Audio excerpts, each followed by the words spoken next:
right, guys. Now, I don't know if you guys are excited, but I am super excited right now. Just finished watching the Game of Thrones episode, and we are definitely going to be talking about it, man. Today is the day that we've been talking about for a couple of days now, and it's finally here. It's finally out, and I've been dying to see it. So, I seen it today, and I'm ready to review it with you guys. So, stick around, all right? It's your boy Ian Rails coming back with another video. Game of Thrones Episode 1 review. All right, guys. Basically, what we're going to be doing is breaking down the video little by little. Right now, I want to say that it's definitely a good episode. So let's go ahead and get into it. So basically, once we get started into this episode, we are already introduced to the dragons. Basically, they are one of the ones that are in the other Game of Thrones series. They didn't get introduced to them like later on. So in this one, they're introduced right away, and we already see Rhaenyra flying a dragon, bringing it into King's Landing, landing it, and basically showing us that, listen, these dragons are going to be around. You're going to see plenty more dragons. If they're in the first episode, they're definitely going to be in this episode and the rest of the remaining coming episodes. So definitely that was pretty cool.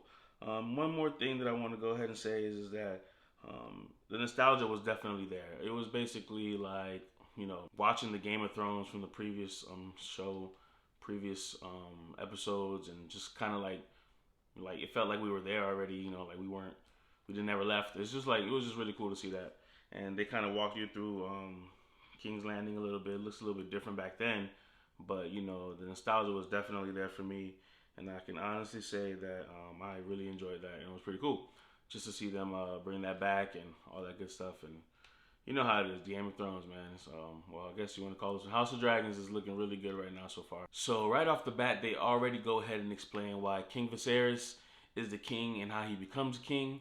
It says that King Josiah reigned for about 60 years. He kept the realm together, and he basically lost both his heirs to the throne. So it went down. So it basically, got passed down to King Viserys, and he basically got the throne that way. So he had a daughter who was Rhaenyra, but he was always wanting to have a son. And I guess how all kings got to have an heir to the throne. So basically, he wanted a son, and he had got Rhaenyra. She was one of those characters that's like Arya, just kind of like, just wanted to do her own thing, sword fight with the boys and go out and learn things. Didn't want to be basically treated too girly in the kingdom and all that good stuff. And she has a free mind, so that's the kind of character she is. And I guess when all this comes about, she is definitely surprised. But her father seems to keep her around her own room and the council, so she can learn from that kind of stuff. And it seems like that's what he's been doing around since the beginning of the episode. It shows that. But I guess it helps her learn more about what's going on in the kingdom, so she can become a better queen eventually. So they're basically foreshadowing it when she's learning all those things. And finally, they go ahead and introduce, Daemon Targaryen. You can already tell by Daemon's demeanor. You can kind of tell what kind of character he is. Kind of like a rebellious character. He kind of reminds me of Jaime Lannister, and the Kingsguard. But it was just something that between the both of them, they had that kind of same similarity. It kind of felt like that. Like he was kind of like the Jaime character. But he definitely is in his own right. Definitely different from Jaime. He is what seems to be more ruthless. Obviously, his brother's the king, so he kind of carries himself in a way where he doesn't really care about what he does. I mean, in one of the first scenes, you see him going around slaughtering all the people in King's Landing for, I guess, for what they did in the past, and he didn't get them then, but he looked like he came back and got them.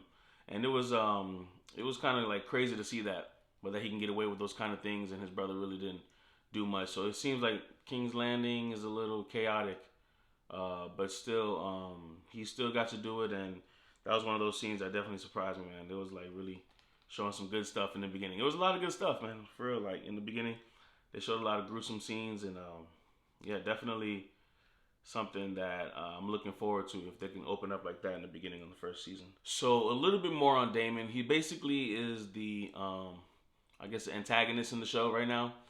They kind of show him to be the rebellious one. The council doesn't really like him. They kind of keep him at a distance. They kind of try to put him away from the kingdom, so he wouldn't become or try to become the king of King's Landing by taking the throne from Viserys.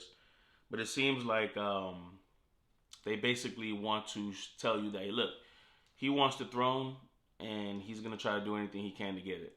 And as of right now, like I said, he's the one who created the golden cloaks. So he basically, used them as a way of building his own type of military as of right now in the city, and they respect him.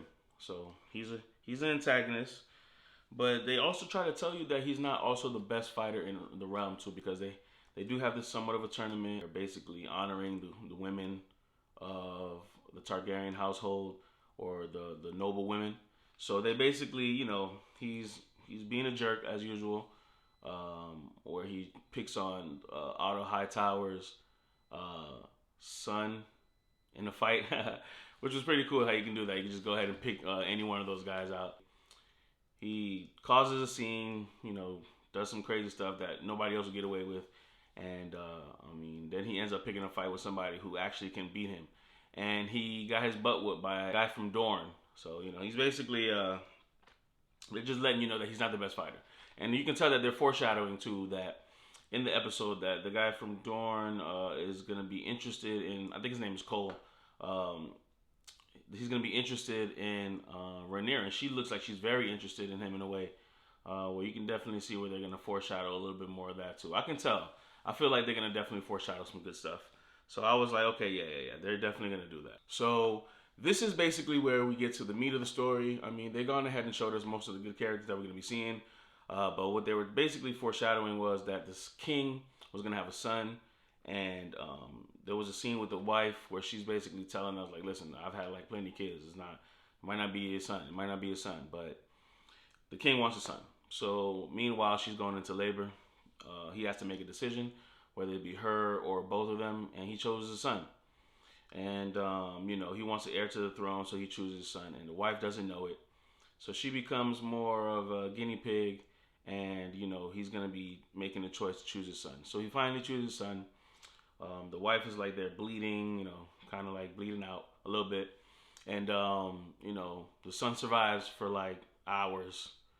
So basically the son dies too. So he loses both of them. You find that out in the next scene where, Rhaenyra tells her dragon to go ahead and burn the body of the mother. I'm assuming the baby too. So yeah, they didn't show the baby body, but, they did show the mother being burned. After that, long story short, he basically has no heir. Daemon thinks that he's going to become the heir, and everybody on the council is like, no way, man, this guy's crazy.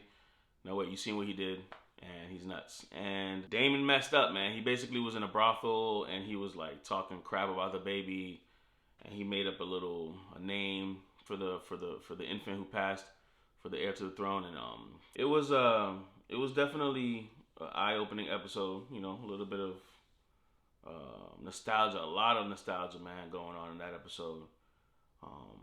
And then after that, of course, they name Rhaenyra the heir, and she becomes the next to the throne. And everybody comes in, and all the high names that we know of: Starks, Baratheons, Hightowers, Valerians. Of course, they all come, and of course, all the other noble houses as well.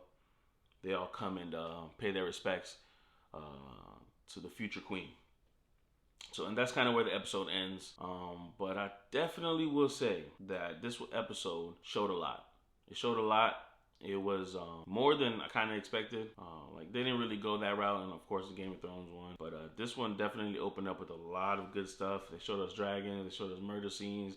They showed us sex scenes. They showed us C-section. They showed us everything. So, they definitely go way above and beyond on some of these episodes already. You can tell they're going to be good.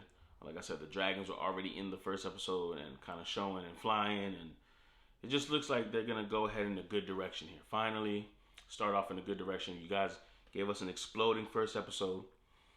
We just broke that down, and now let's go ahead and look towards the next episode, because I'm ready to go ahead and review everything on here. So it looks like the episode to me. I guess if we want to rate these episodes, I would give it a 8.5. out of 10. Definitely a good episode. A lot of new characters that we have to get used to. I already feel kind of close to some of them already. And I can definitely say that I'm going to be watching that thing a couple of times to go ahead and get some better details on it. Because it was definitely something that was good. and I want to watch it over and over because it was a good episode. But with that being said, yo, man, listen, we are gonna continue doing these episodes. I got a lot more episodes coming up on some other topics too. Check them out when I leave a link in the description. Also, drop a like, a subscribe. You know, we here to make some more videos. If you guys like watching my content, please want to be supporting me a little bit.